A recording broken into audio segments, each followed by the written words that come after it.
Without a cigar and wearing a red suit, you could mistake Johannes Brahms for Santa Claus. And a musical Santa Claus he was, because he gave every child this musical gift.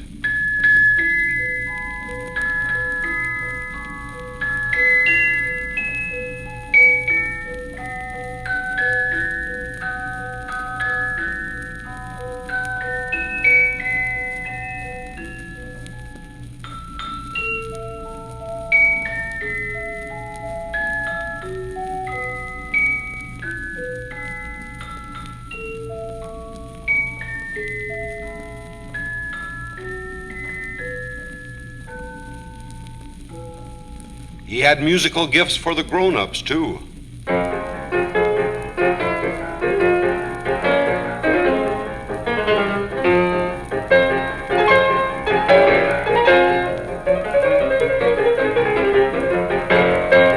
This Hungarian dance is based on gypsy melodies. Brahms heard these melodies when he was touring as an accompanist for a Hungarian violinist.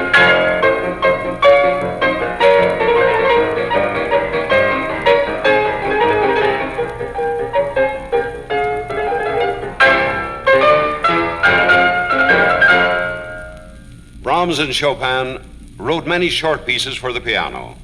Only Brahms called them Capriccio, Intermezzo, and Rhapsody.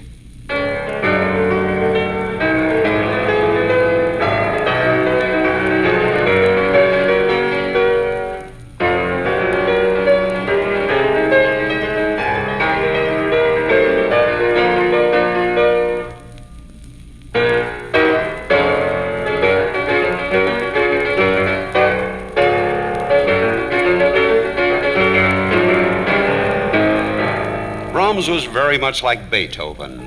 Both were German-born. Both spent most of their lives in Vienna. Both never married. Both enjoyed practical jokes. Both loved nature. And both took long walks in the woods. Like Beethoven, Brahms had a trusty musical notebook with him, and he would write down musical ideas when they occurred to him. Imagine Brahms walking in the woods. In his head, he hears this theme.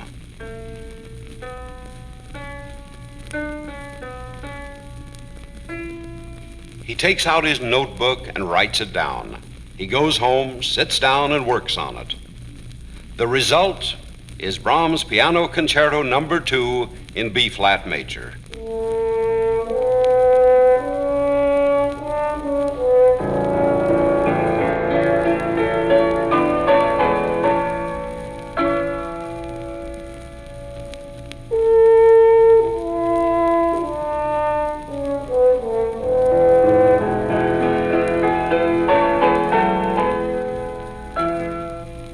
Like Beethoven, Brahms spent a great deal of time working on his compositions.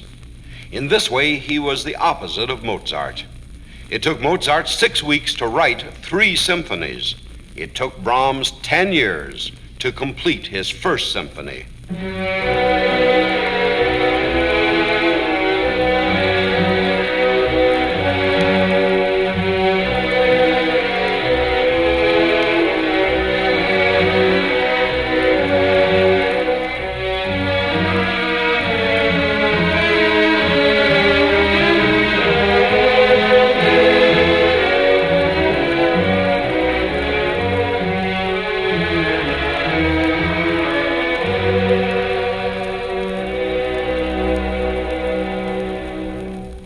Brahms was the third in a chain of great composers whose names begin with the letter B.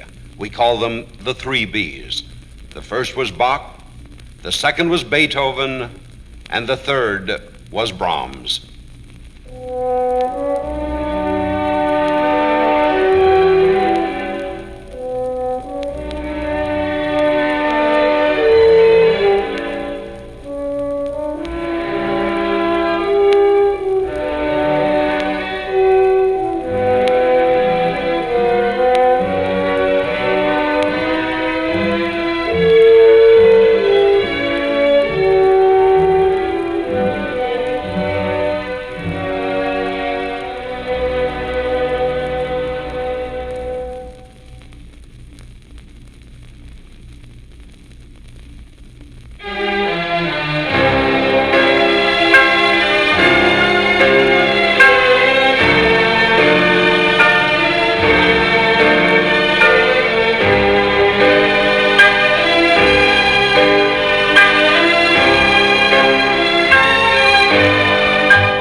Ilyich Tchaikovsky was over 20 before he made up his mind. He had two professions, music and law. Peter Ilyich, the lawyer, would have been forgotten today. Fortunately for us, he decided to become a musician. Tchaikovsky is one of the most popular composers, and of his compositions, the most popular is his music for the dance, his ballet music. Maybe you recognize this music from his Sleeping Beauty Ballet. It describes the fairy tale about the sleeping princess who could be awakened only by a kiss from Prince Charming.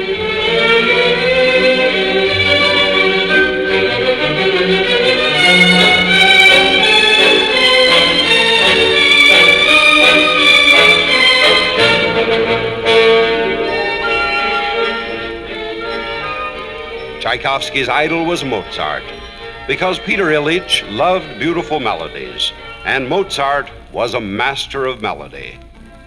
So was Tchaikovsky.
The best-known music of Tchaikovsky is his Nutcracker Suite.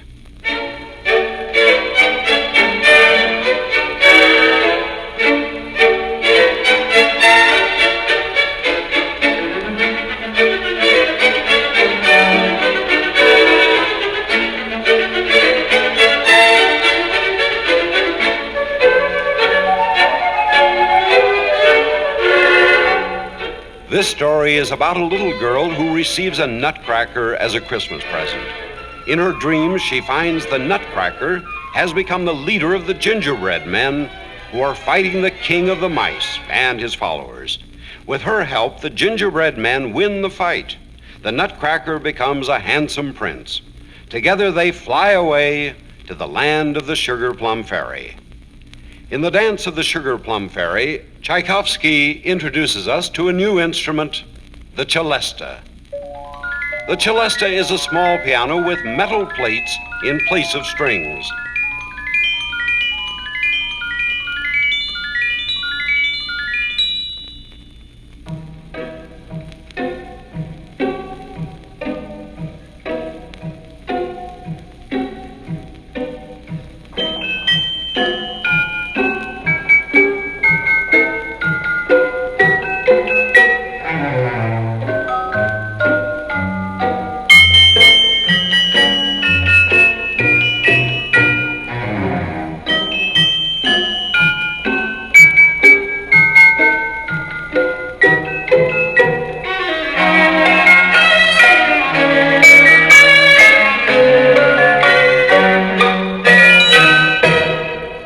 By now, he was a famous man, yet he was shy and even a little afraid of people.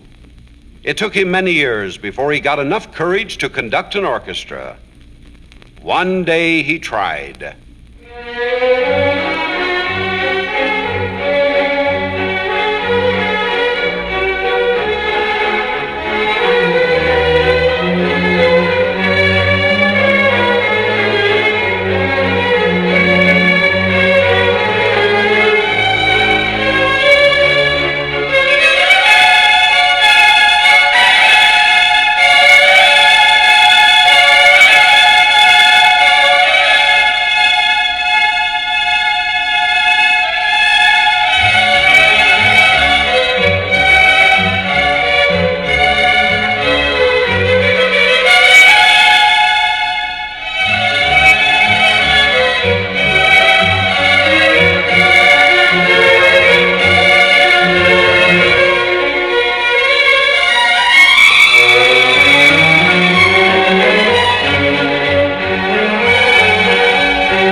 was a success. He was invited to conduct his compositions all over the world. Tchaikovsky, the great Russian composer, was asked to conduct the first concert in the newly built Carnegie Hall. He accepted. And this shy man stood up in front of the New York Philharmonic Orchestra with thousands of people in the audience, raised his baton, and the music started.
Happy music written by a happy boy of 17.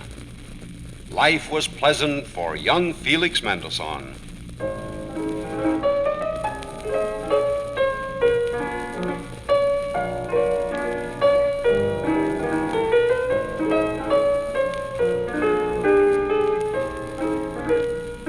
He had everything a boy could ask for: loving parents, a big house where musical evenings were held once a week, and a sister with whom he enjoyed playing piano duets. He started writing music at an early age, but unlike Mozart or Beethoven, he didn't need to use his musical talent to make a living. No wonder Mendelssohn was happy.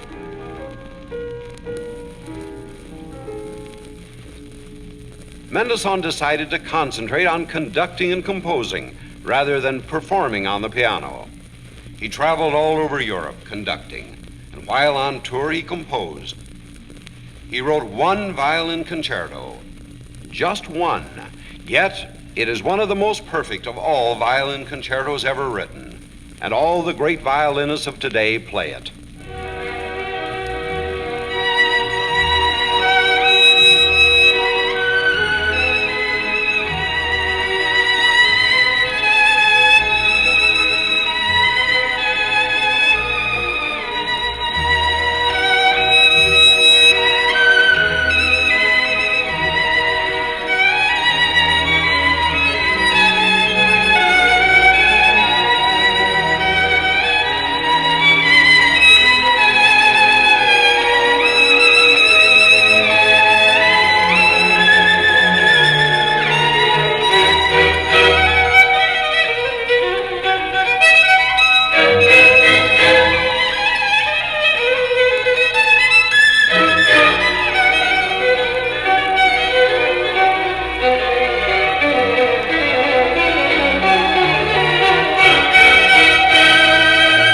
He toured different countries, and wherever he went, he found many different ideas for his music.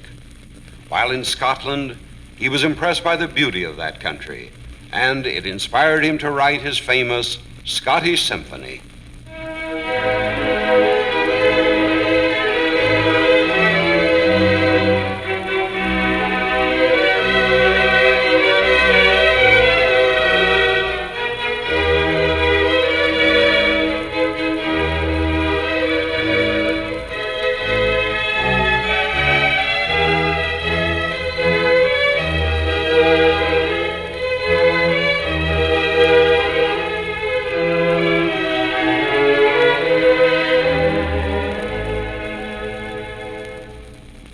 toured Italy, and the result was the wonderful Italian Symphony.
In Venice, he was moved to write a Venetian boat song.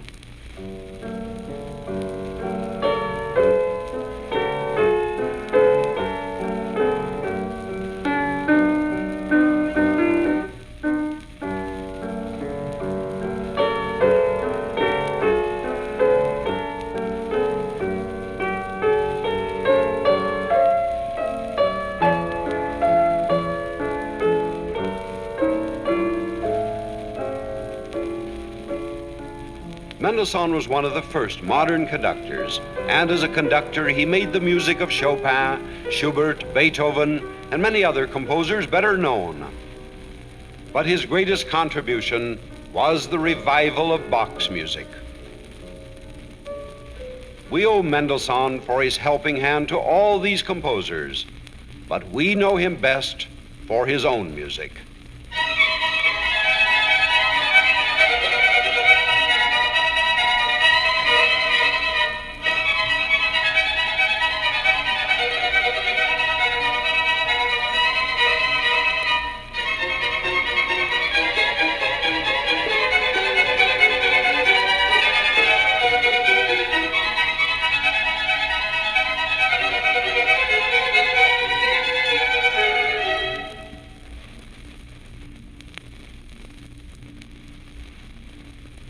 Frédéric Chopin was on his way to Paris when he heard that Warsaw, the capital of his native country, Poland, had fallen into the hands of the Russians. He was angry and unhappy, and he wrote this piece called The Revolutionary Agent.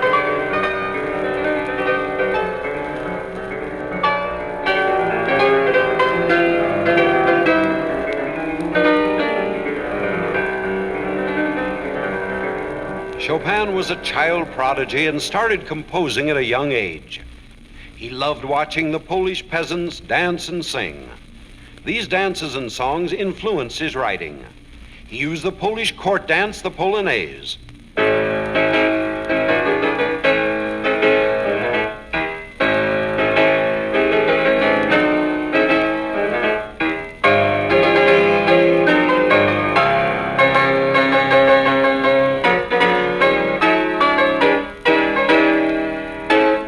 And he used the Polish folk dance, the mazurka.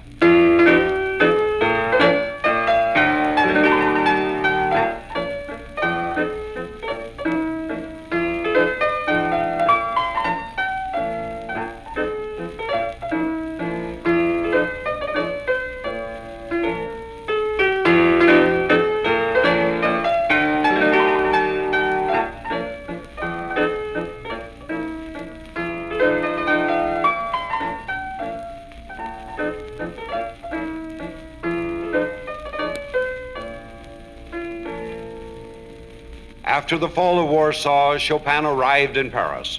He was a great success there as a performer and composer.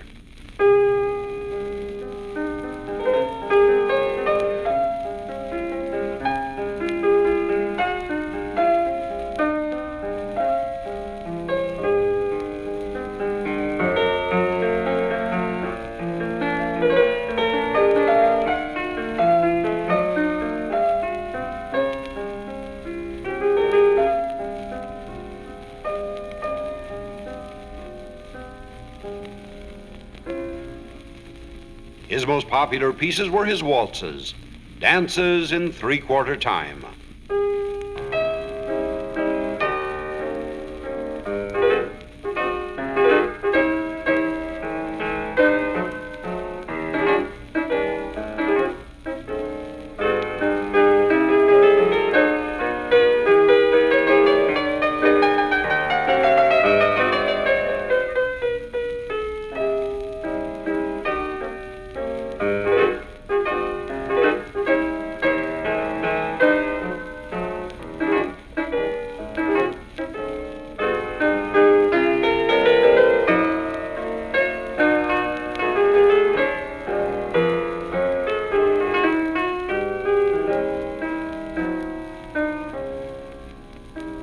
And almost as popular were his nocturnes or night songs.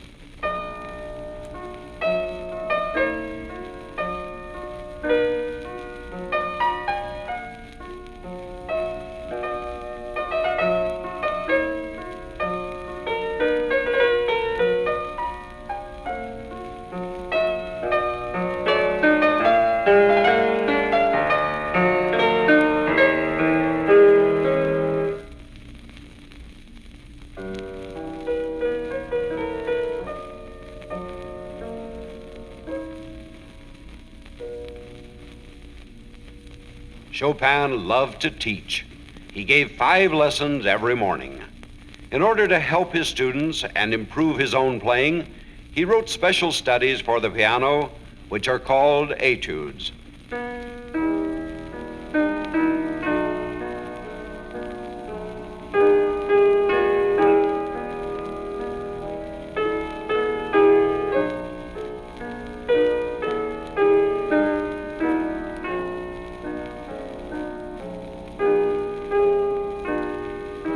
He wrote 27 of these, each one for a different pianistic problem.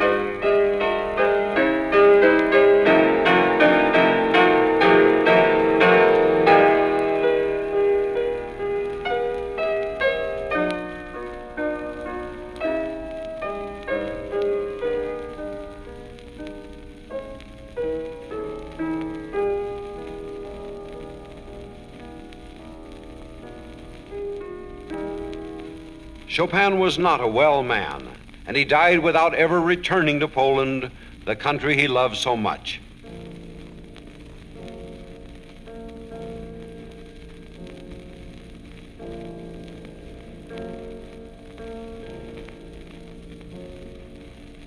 This funeral march, written years before, was played as he was buried.